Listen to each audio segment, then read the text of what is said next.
Makanan favoritnya di Jakarta apa? Selalu ya makan ya sederhana begitu. Nasi Padang jadi? Iya, nasi Padang. Oh, ini pertanyaan paling krusial Bang Kim. Apa? Bang Kim makan nasi Padangnya pakai tangan apa pakai sendok? Nggak mau pakai aksara Hangul aja di balihonya. Kalau misalnya Bang Kim nggak jadi anggota Dewan, mungkin nyalon wali kota Jaksel Bang Kim. Programnya adalah konser K-pop, datangkan BTS, datangkan Blackpink. Oh gitu. Enggak Bang Kim, ini bercanda aja.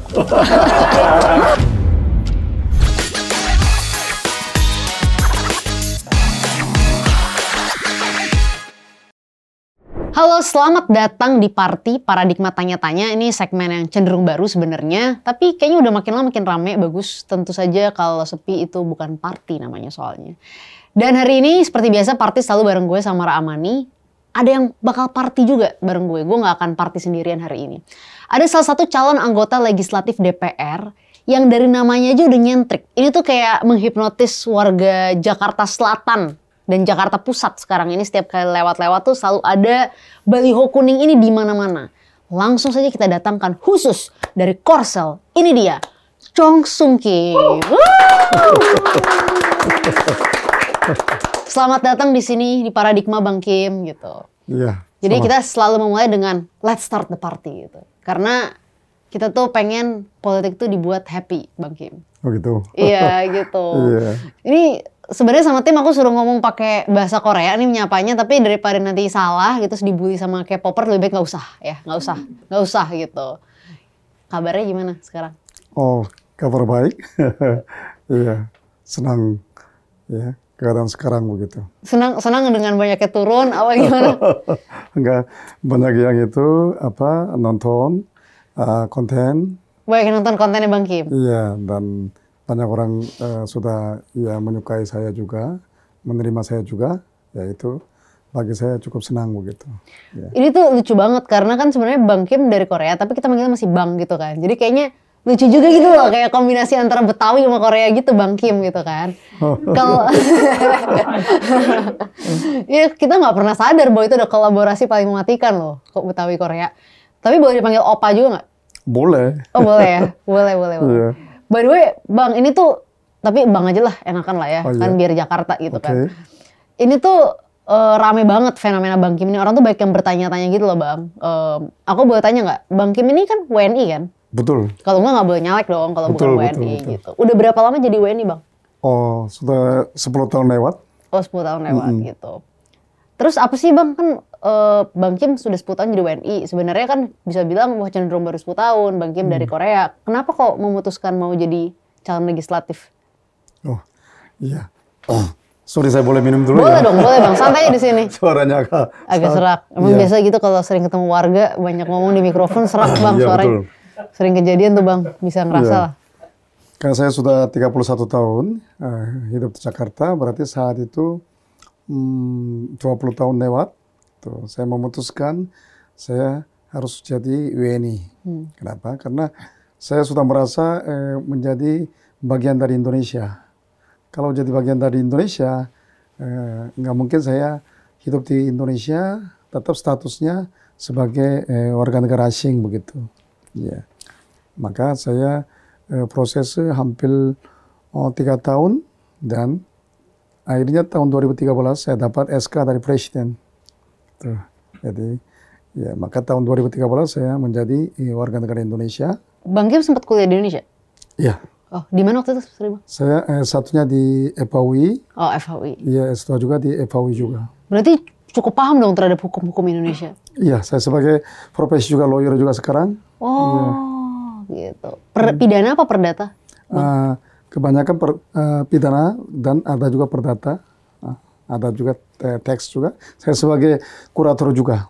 Bang, kenapa sih dulu kok bisa ke Indonesia? Ceritanya gimana tuh awal-awalnya Bang? Oh iya, karena saya habis tugas saya di Wamil sebagai perwira, itu saya dengar Indonesia akan penduduk juga banyak dan akan new market dan ya negara ini akan pasti bakal maju, maka saya coba mau belajar ya Indonesia dan datang dan akhirnya saya investasi bikin perusahaan ya di bidang garmen begitu. Ya. Tahun berapa itu, Bang Kim? Oh, itu sejak tahun 92. Wow. Iya. Pada waktu itu Indonesia lagi gonjang-ganjing tuh pas Bang Kim baru awal-awal mau masuk kali ya. Baru mulai mau gitu. Iya. Kan masih di 96 tuh udah mulai kan. Betul, 9 sampai puncaknya 98 begitu. Iya. Saya semua mengalami sendiri begitu. Menarik banget gitu. Jadi Bang Kim ini juga menjadi saksi dari proses reformasi Indonesia dong waktu itu. Iya, betul juga. Iya kan? Iya, karena waktu kerusuhan juga saya masih tetap ada di sini. Dan nggak meninggalkan ya, nggak meninggalkan Indonesia waktu itu. Saya dari Menteng sampai ke rumah saya betul-betul tidak ada kendaraan. Saya ya naik motor dan jalan kaki berkali-kali baru sampai di rumah malam itu. Oke, menarik banget. Jadi waktu itu langsung dari Korea untuk kembali ke Indonesia ya. Iya. Oke, Bang Kim, mungkin boleh dong dijelasin kan beberapa titik di Jakarta itu udah mulai banyak balihonya Bang Kim gitu. Iya. Dan itu cukup eye catching gitu, cukup menarik perhatian banyak orang gitu. Bahkan banyak orang yang mikir karena belakangan ini fenomena K-pop tuh lagi ngetren banget di Indonesia, terutama di Jakarta juga gitu kan. Kita tuh menganggap awalnya, oh ini bercandaan anak Jakarta gitu loh. Oh, gitu. Jadi caleg dummy atau caleg-caleg Korea gimmick gitu kan. Tapi ternyata pas kita cek, oh enggak, ini serius. Memang betul ada calon anggota dewan yang mencalonkan dari Golkar memang dari Korea gitu kan. Ternyata memang orang Korea beneran gitu, itu bukan gimmick atau bercandaan. Bahkan sorry Bang Kim, aku tadi mikir tuh enggak, itu tuh kayak AI gitu loh.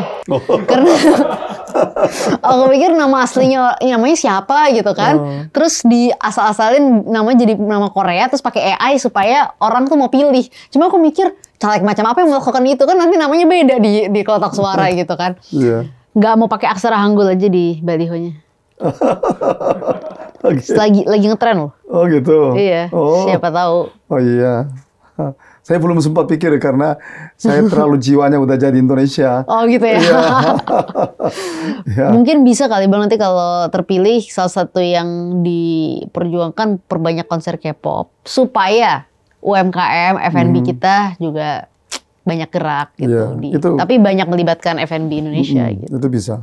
Bisa kan? Bisa. Gitu. Pasti juga warga Jaksel seneng banget gitu. Pasti rakyat Jaksel tuh nomor 1 tuh memilih Bang Kim kalau misalnya Bang Kim janjikan saya terpilih anggota dewan, BTS datang. Iya. Memang saya lihat juga di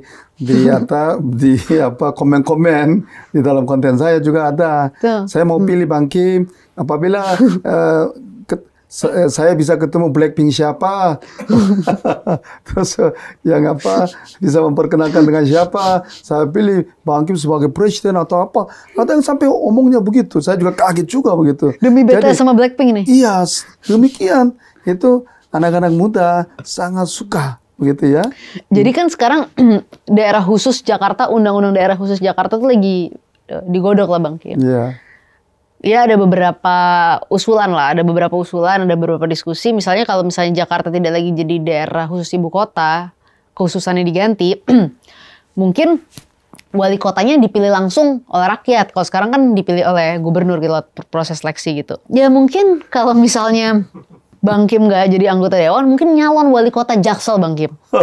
Programnya adalah konser K-pop, datangkan BTS, datangkan Blackpink. Oh gitu. Enggak Bang Pim, ini bercanda aja kok. Ntar dianggap serius bahaya nih kita kan gitu kan. Makanan favoritnya di Jakarta apa? Oh, saya? Kalau makanan Indonesia maksudnya? Iya dong. Iya, saya karena sebagai lawyer saya ke PN Jaksel selalu ya makan ya sederhana begitu. Nasi Padang jadi. Iya, nasi Padang. Emang nasi Padang tuh makanan orang Jakarta. Iya. Sebenarnya namanya aja Padang gitu. Yeah. Makanya orang Jakarta Bang Kim kalau pergi ke Padang nanya ada nasi Padang nggak? Kok nggak ada nasi Padang? Ya kan di Padang mana ada nasi Padang? Nasi Padang itu emang makanan orang Jakarta gitu. Gitu. Saya juga pernah tuh pergi Bang Kim ke mana waktu itu ya, Bukit Tinggi. Terus saya bilang, ini kok di situ ditulisnya cuma warung nasi aja ya, nggak ada namanya gitu kayak nasi Padang segala macem. Ini kapau apa ya, udah mirip aja nasi kapau nasi Padang gitu. Jadi kita nih orang Jakarta nih kadang kurang gaul. Jadi nasi Padang tuh untuk orang Jakarta mungkin. Iya, betul. Saya juga tahun 99 pernah ke Bukit Tinggi, sangat berkesan. Saya pernah inap juga di Hotel Novotel. Wah, pagi jam 4. Wah, ya jadi sangat cantik ya? iya cantik sekali. Dan dingin kan di situ kan, enak ya. Tuh. Nanti bagi-bagi nasi Padang nggak Bang Kim? Iya, jadi ya memang di dalam kotak nasi itu kesannya ya sama aja kan seperti yang ambil dari nasi Padang, ya makanan apa, nah jadi kumpul di dalam satu paket begitu. Iya, enak kan? Enak. Ya udah. Apalagi rendang. Rendang ya. Iya. Bang Kim apa dalamnya? Bang Kim mau ini penting nih. Oh ini pertanyaan paling krusial Bang Kim. Apa? Bang Kim makan nasi Padangnya pakai tangan apa pakai sendok?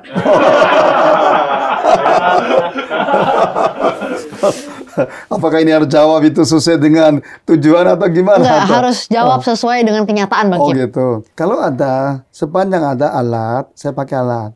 Wah, Tapi ini kalau kontroversial. memang tidak ada, ya tidak ada pilihan lain, ya langsung tangan begitu. Nggak apa-apa, paling nanti Bang Kim diundang sama Arif Muhammad habis ini.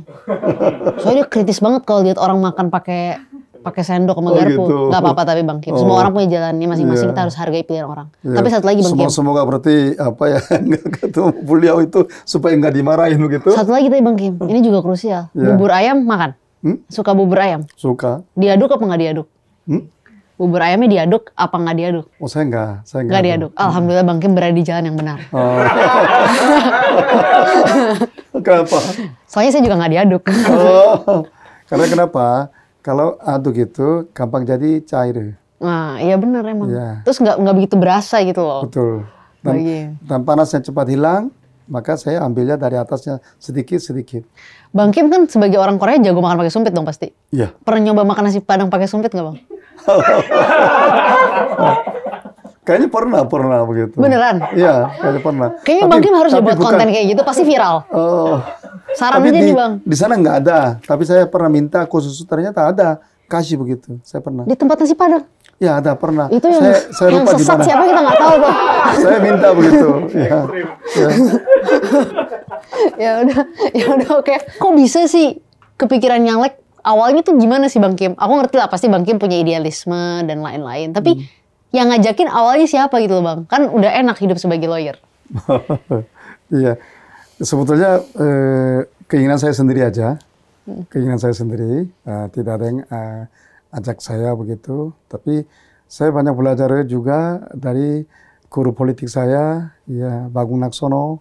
Ya beliau itu sangat humble dan sangat baik kepada siapapun juga. Gitu. Ya harus bagaimana? Oh, kalau begitu ya politisi harus seperti ya beliau itu. Itu ada gitu ya. Tapi awal mulainya itu semuanya keinginan saya sendiri gitu. Oh gitu. Golkar kan bukan singkatan golongan Korea kan Bang? Oh iya, golongan Korea. Iya oh, takutnya iya. gitu kan. Mirip juga itu. Iya gitu. Ya. Tapi beneran ya Bang, banyak orang yang jadi notice gitu tiba-tiba orang Korea nyalek gitu kan. Karena nggak banyak yang apa namanya yang kaget kan tiba-tiba wow gitu. Tapi mungkin balik ke pertanyaan paling dasar dulu deh Bang. Kenapa sih Bang Kim akhirnya memilih Golkar? Kan ada banyak partai politik gitu. Apakah karena Pak Agung tadi kan mentornya Bang Kim, tapi atau sebelum itu memang sudah ada ketertarikan sama Golkar? Oh begini, karena saya udah ada keinginan, oh ya harus supaya ada pengalaman saya bikin bermanfaat untuk masyarakat, ya, terutama untuk rakyat Jakarta begitu. Jadi saya tanya kepada teman atau yang bakal hari ini baru ketemu di tempat kantor teman atau di mana begitu, saya tanya kalau Anda mau masuk partai, pilih partai apa begitu kan? Kebetulan ya setiap kali saya tanya jawabannya hampir semua sama, itu Golkar begitu. Saya tanya kenapa gitu, oh saya dari kecil memang saya lihat baju ayah Golkar begitu. Jadi saya dari kecil ya memang darahnya Golkar. Terus ada juga bilangnya iya memang Golkar itu sangat partai terbuka dan siapapun juga berprestasi ya bisa maju seperti itu.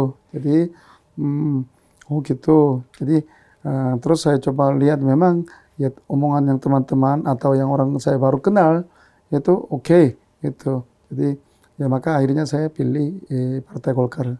Apalagi Golkar kan itu partai besar dan sudah ada pengalaman, ya manajemen pemerintahan juga cukup ada begitu ya.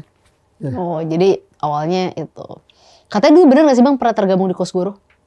Oh iya, saya masih sebagai kader Kosgoro juga. Oh gitu. Tahun berapa tuh Bang waktu jadi kader Kosgoro? Oh, udah ada berapa tahun. Saya sebagai sekarang ketua umum Kakum Kosgoro. Oh gitu. Iya. Jadi udah lama aktif di Kosgoro ini ya, memang lewat kaderisasi. Yang kadernya lama tapi aktifnya ya baru sekarang ini menjadi saya sebagai ketum Kakum Kosgoro. Menarik gitu. Mungkin mau coba cek-cek dulu deh ke background lawyernya Bang Kim gitu. Karena kan mungkin gak banyak orang tahu gitu kan. Bang, pendapat sedikit dong tentang hukum Indonesia. Baik. Menurut Bang Kim, kesetaraan hukum di Indonesia atau keadilan hukum di Indonesia itu udah ada gak sih? Sedikit bisa tambah jelaskan? Misalnya kan banyak orang merasa bahwa hukum di Indonesia itu tuh tidak adil dalam artian begini. Banyak undang-undang yang memiliki pasal karet atau misalnya definisi terhadap pasal, contoh nih Bang, kalau dulu ada undang-undang kekerasan seksual, sebelum dia direvisi itu jenis-jenis kekerasan seksual itu sedikit sekali dan definisi kekerasan seksual juga tidak jelas, pembuktiannya pun jadi sulit gitu. Sekarang sih udah lebih baik ya dengan undang-undang yang baru gitu. Nah tapi persoalan-persoalan seperti ini tuh banyak gitu Bang dalam hukum Indonesia gitu, dalam menyelesaikan banyak hal gitu. Nah, menurut Bang Kim kalau misalnya membaca hukum Indonesia sendiri, baik dari hukumnya sendiri gitu, apakah sebenarnya sudah cukup sudah cukup clear, sudah cukup jelas, sudah cukup adil gitu dalam menjawab berbagai persoalan yang ada gitu loh Bang? Itu pertanyaan itu cukup sensitif begitu ya. Iya, emang sensitif. Iya, cukup sensitif. Tapi ya saya tetap jawab. Itu, ya itulah yang fungsi DPR-nya begitu. Fungsi DPR-nya apa? Ya harus kasih wadah agar pemerintah itu bisa melaksanakan. Gitu. Kalau tidak ada wadah, tidak ada anggaran juga, tidak bisa bikin struktural organisasi juga atau pemerintahan juga dan nggak bisa jalan begitu. Maka yang DPR itu harus rajin mengikuti perubahan-perubahan ya iklim-iklim yang warga negaranya ya atau perubahan-perubahan yang internasional itu harus mengikuti dan membarui begitu. Tapi kalau apabila itu terlambat atau tetap tidak laksanakan berarti ya siapa dirugikan? Ya adalah masyarakatnya begitu ya. Maka tadi bilang yang detail sampai itu ya saya bicaranya dengan general begitu. Contoh kita sekarang coba KUHP begitu ya, hukum acara perdata gitu. Ini kita masih pakai 1860-an begitu. Sedangkan negara yang hukum ini asal dari Belanda itu sudah berapa kali sudah update.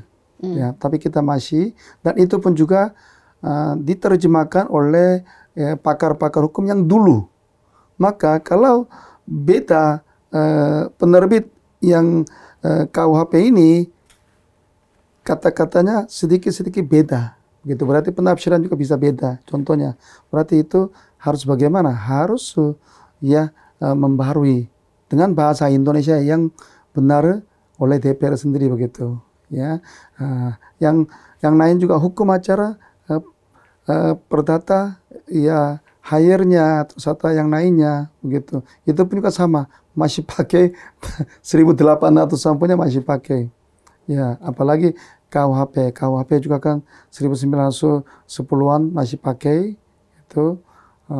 Baru-baru sekarang ini ya undang-undang dibuat paling-paling yang saya lihat bagus sekali itu adalah kepailitan, kebutuhan ya antar pemerintah itu, jadi banyak adopsi yang dari luar punya itu.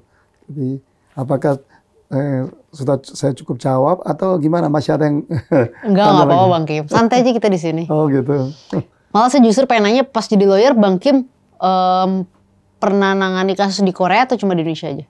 Oh, saya lawyer Indonesia, bukan saya lawyer Korea. Iya, karena memang kan belum tentu bisa juga Ya, kan. saya lisensinya di Indonesia. Nah ini tuh menarik banget karena memang apa ya, hukum Indonesia tuh kalau misalnya apa ya, kalau misalnya dibahas tuh panjang banget Bang. Tapi aku pengen tanya aja sih, apa sih yang Bang Kim ingin perjuangkan?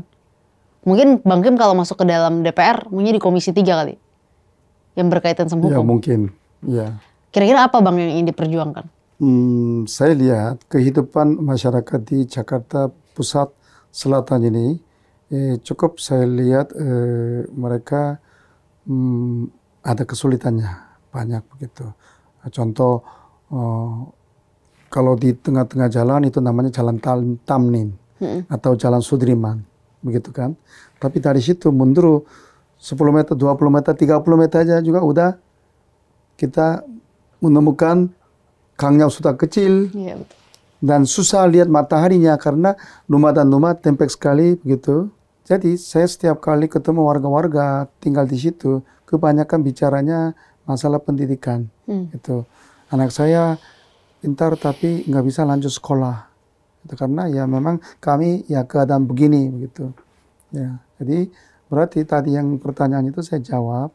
Kalau saya maju di situ mungkin bantu supaya anak-anak pintar tapi keterbatasan kemampuan ekonomi orang tua dia nggak bisa maju, berarti minimum dia bisa pinjam dari banknya dengan bunga mungkin 0,5% atau 1% seperti Amerika, dan dikembalikannya setelah dia dapat kerja dengan 10 tahun atau 15 tahun seperti itu. Berarti itu harus apa? Harus ada wadah supaya pemerintah bisa memerintah kepada bank seperti itu. Ya, bikin kita undang-undang khusus untuk bisa mampu yang mahasiswa ya tanpa bantuan dari orang tua ya bisa pinjam. Kalau sekarang kita kalau mau pinjam uang kan harus ada jaminannya. Iya. Tapi ini tanpa jaminan. Berarti Jadi itu salah satu undang-undang yang mau Bang Kim perjuangkan atau mungkin masukkan dalam salah satu undang-undang keuangan yang udah ada. ya seperti itu. Oke.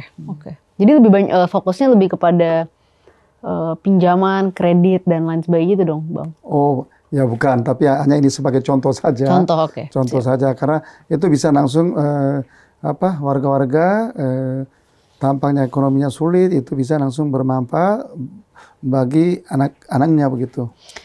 Bang, kan tadi Bang Kim cerita soal bagaimana padatnya penduduk di Jakarta kan gitu. Dan sejauh ini kan Bang Kim tadi udah pasti keliling di area-area dapil. Dari banyaknya kawasan padat penduduk yang sering kali disebut sebagai slum area, Bang.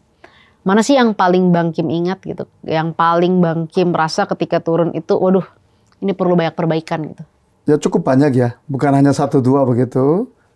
Saya barusan juga tadi jam 11 sampai jam 12 saya ke Manggarai. Begitu masuk dari Jalan Raya Manggarai 3 meter saja udah sulit lihat matahari. Tuh, karena antara rumah dan rumahnya tempel sekali, kayaknya 2 orang susah yang lewat, harus lewatnya ke samping begitu. Kalau pas papasan begitu, ya itu terus sampai ke dalam itu. Kalau di situ kayaknya hilang arahnya, pasti susah keluarnya begitu. Ya, itu juga ada. Terus saya pernah di Jagakarsa juga sama seperti itu juga.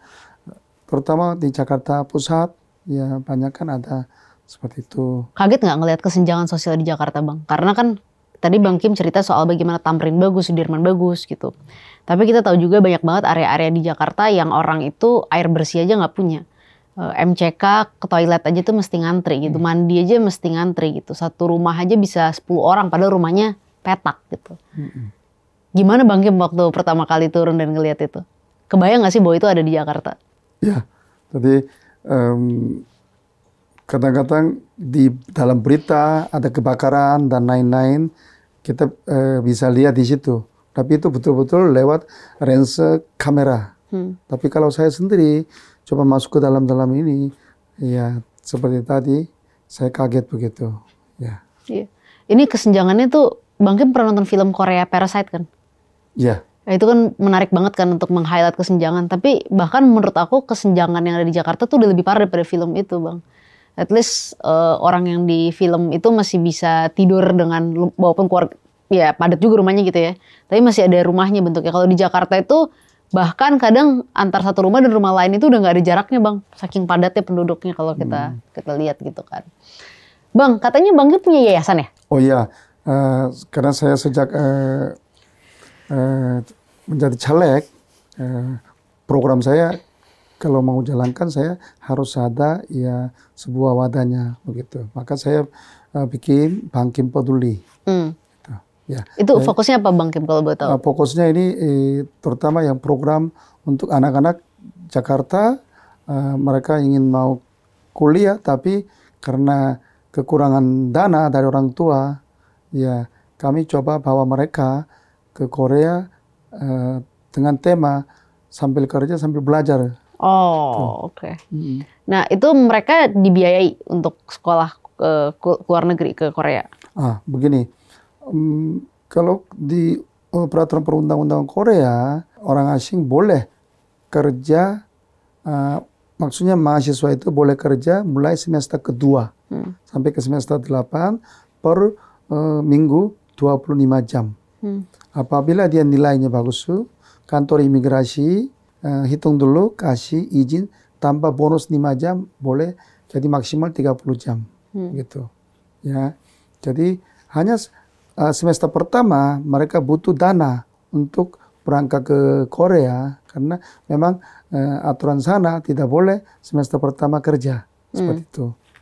Jadi ya kami yayasan ini harus bagaimana supaya anak-anak pintar ini bisa lanjut sekolah pertama dengan cara kami seleksi masuk di kriteria sudah diseleksi kirim ke kampus Korea dan mereka tes untuk segi akademisnya. Kalau sudah lolos baru proses keberangkatan itu nanti berarti yang semester pertama ini perlu ya kami harus cari juga untuk tetap anak ini bisa berangkat ya mungkin CSA ya atau beasiswa dari pemerintahnya.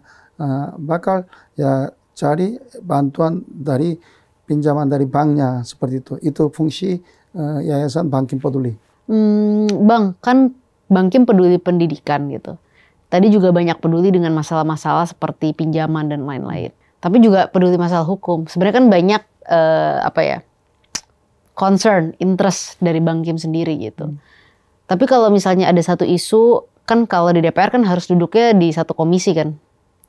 Bang Kim, apa tuh isu yang paling penting? Kan banyak komisi nih yang bakal didudukin kalau nanti Bang Kim terpilih di DPR. Apakah mau duduk di komisi hukum, komisi pendidikan, atau keuangan mungkin? Apa yang jadi prioritasnya Bang Kim nih ketika nanti masuk ke dalam DPR? Komisi mana yang mau dijadiin tempat Bang Kim duduk? Kalau terkait dengan profesi saya mungkin ya komisi 3 yang seperti yang tadi. Tuh. Tapi saya sebagai businessman pengalaman dengan 30 tahun yaitu bisa masuk juga ke komisinya komisi mungkin 11 ya gitu. Tapi yang sekarang saya lihat perhatian program-program itu mungkin bisa masuk ke komisi 9 juga. Isu yang paling Bang Kim bawa ketika turun ke bawah apa Bang? Turun ke Dapil. Dapil ya. Tuh isu seperti apa isu? Maksudnya isu program. Program kan? Program. Oke. Program tadi saya bicara ya pendidikan, kedua masalah PMI ya. Oh iya benar itu menarik juga tuh. Pekerja Migran Indonesia atau TKI, ya itu. Kenapa? Karena mereka sampai bisa berangkat, mereka kehabisan uang. Iya betul. Sampai jaminkan motornya, jaminkan mobilnya. Dan banyak dari paspor mereka juga dipegang oleh majikan mereka di sana, Bang Kim. Itu. Jadi kami perhatian hal itu, kami ingin juga membantu mereka dengan tanpa biaya, gitu, tanpa komisi seperti itu. Bahas sedikit soal pekerja migran Indonesia PMI ya, Bang Kim gitu kan.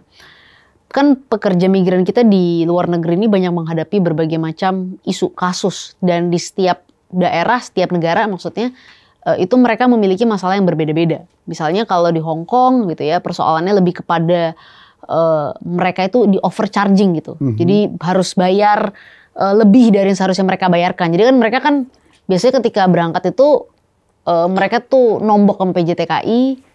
Terus ketika sampai di sana kemudian mereka diminta membayarkan lewat gaji mereka karena mereka dipinjami untuk biaya keberangkatan di sana.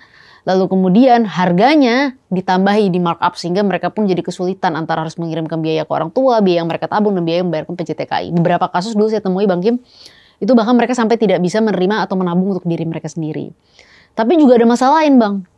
Seperti di Sabah dan Sarawak gitu kan, di mana banyak pekerja-pekerja migran itu yang menjadi pekerja sawit gitu kan, petani sawit lah Bang Kim pasti tahu. Yang kita tidak bisa mengakses mereka, banyak dari mereka juga tidak punya data, tidak terdaftar dalam DPT, akhirnya tidak punya KTP, ilegal dan akhirnya jadi seperti stateless gitu loh Bang, kayak nggak punya negara gitu. Padahal mereka adalah bagian dari kita sebenarnya orang Indonesia gitu yang memang mencari pekerjaan ke sana. Ini kan masalahnya kompleks banget Bang Kim gitu. Dan setiap area tuh beda masalah gitu, beda isu gitu ya.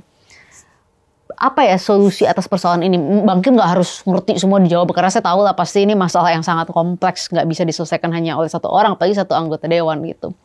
Tapi kira-kira apa sih Bang Kim yang bisa kita lakukan untuk membantu saudara-saudara kita PMI ini? Mereka nyumbang banyak devisa untuk kita, tapi kayaknya kita harus melakukan lebih deh untuk mereka. Iya, sebulan lalu saya datang ke Malaysia. Nah. Gitu. Ya, saya ketemulah dengan warga-warga Indonesia kerja di pabrik-pabrik begitu. Ya, saya ketemu di sebuah warung soto, gitu.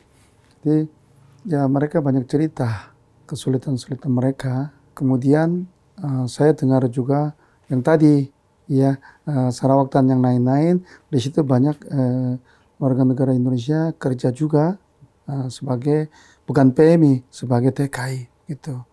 Ya, jadi Samara tahu yang berapa anak-anak itu tanpa status ada di Malaysia. Berapa angkanya sekarang Bang? Ya, saya dengar dari pengamat itu hampir 100.000. Dan mereka stateless kan jadinya seperti stateless. Jadi karena mereka tidak punya akte kelahiran, jadi mereka tidak bisa masuk sekolah juga. Sekolah publik tidak bisa. Gitu ya. Dan bakal kembali ke Indonesia pun juga mereka ya seperti smuggler pakai yang kapal yang sembunyi, dan kalau ditangkap dengan pihak keamanan Malaysia ya caranya ya harus memberikan sesuatu dan baru bisa berangkat, dan sampai datang ke sini juga sama cara dengan caranya seperti itu gitu. Berarti dalam keadaan seperti itu, fungsi pemerintah itu kita harus tanya fungsi pemerintah ini kemana, gitu. Bang Kim tahu Sinteyong? Tahu. Kenal dekat? Ya kenal dekat. Oh gitu? Iya. Oh gitu. Saya ya berkali-kali ketemu sih. Oke. Foto doang sih. Serem Coach Sin tuh serem banget gitu. Kalau itu nanti makan bersama ya. Oh gitu. Di Senopati banyak ada ya kuliner Korea juga. Oh boleh dong. Iya, lucu banget. Ada yang restoran yang baru buka juga ada. Top-topnya ada di Senopati. Oh jadi Bang Kim cukup dekat sama Coach Sinteyong, suka komunikasi? Iya cukup sangat. Saya sampai dengan dia juga di sebuah YouTube juga saya muncul juga begitu. Dia sangat tegas ya orangnya Bang Kim. Oh iya betul. Iya. Pas itu sebagai coach itu. Cocok coach. Nah, Bang Kim, apa sih yang ingin dicapai sama Bang Kim selanjutnya pasca pemilu ini? Kalau kepilih jadi anggota dewan kan udah clear. Tapi aku nggak pengen tanya Bang Kim sebagai anggota dewan atau Bang Kim sebagai politisi. Pengen tanya secara pribadi gitu. Apapun nanti jabatan yang akan diemban, hasilnya apa yang ingin Bang Kim capai setelah ini? Next step-nya apa? Oh gitu. Kalau saya sebagai politician, saya karena saya 31 tahun saya tidak tinggal di kota lain, hanya tinggal di DKI Jakarta. Oh, hanya di Jakarta aja? Iya, khususnya di Jakarta. Bahkan saya pergi jauh, pagi naik pesawat ke kota yang lain, tapi malamnya langsung kembali juga karena ya kangennya Jakarta lagi begitu. Jadi maka saya sangat tahu permasalahan Jakarta dan harus bagaimana perbaikinya, ya. Dan itu tugasnya siapa, ya saya sangat tahu. Mungkin kalau ada kesempatan saya pengen mau coba ya membantu masyarakat Jakarta, ya warga Jakarta, ya itu aja. Prediksi 2024 Bang Kim, untuk Pilpres dulu deh. Kira-kira menurut Bang Kim siapa yang akan menjadi pemenang Pilpres kali ini? Kalau kalau saya kan Kim itu kan Koalisi Indonesia Maju. Oh, boleh. Iya. Iya. Jadi yang menang kan Kim ya. Iya. Dan calegnya yang tembus ke Senayan kira-kira siapa? Kim juga. Di TPS Jakarta 2 ya? Iya. Ya, mungkin salah satunya begitu dari 7 begitu. Makasih Bang Kim udah Terima mau kasih hadir di banyak. sini. Terima kasih Terima kasih. gitu. Sukses selalu. Kita doakan yang terbaik buat Bang Kim. Semoga publik Indonesia nonton ke sini. By the way, nonton ke sini tuh dengarkan tadi Bang Kim banyak banget cerita soal visi misinya, soal idealismenya, soal backgroundnya. Jangan dengerin yang Korea-Koreanya doang. Saya takutnya abis dari sini yang viral tuh makan padang sama sumpit tadi tuh Bang Kim gitu kan. Emang suka kayak gitu, nggak apa-apa. Oh gitu, ya. Tapi kan ya yang penting kontennya tetap ditontonnya, jangan lupa ya. Kita semua ini pejuang konten gitu kan.